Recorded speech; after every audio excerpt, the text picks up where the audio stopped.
अस्सलामुअलैकुम नाजरीन जी, मैं हूं नाइला भट्टी और आप देख रहे हैं न्यू बीबीसी न्यूज HD। आइए शामिल करते हैं आज की अहम खबरों के सिलसिले को आगे बढ़ाते हुए रुख करते हैं न्यू बीबीसी न्यूज़ के एंकर और रिपोर्टर मदीहा सलवीना की रिपोर्ट के मुताबिक 31 मई को एक बहुत ही ज़बरदस्त स्पेशल शो हुआ जिसकी प्रोड्यूसर शाहीन आवान थी। स्पेशल शो में मदीहा सलवीना ने डिज़ाइनर अपना ड्रेस वेयर खुद भी किया और उनकी मॉडल ने भी पहना। मदीहा सलवीना के हर ड्रेस को देखने वाले मद्दाहों ने बहुत सराहा और दाद दिया बिना नहीं रहे।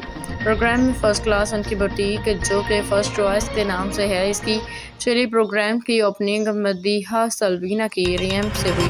मदीहा सलवीना को शाहीन आवान ने बहुत ही खूबसूरत ताज से नवाजा, जिसमें मदीहा सलवीना ने शाहीन आवान का बहुत शुक्रिया अदा किया।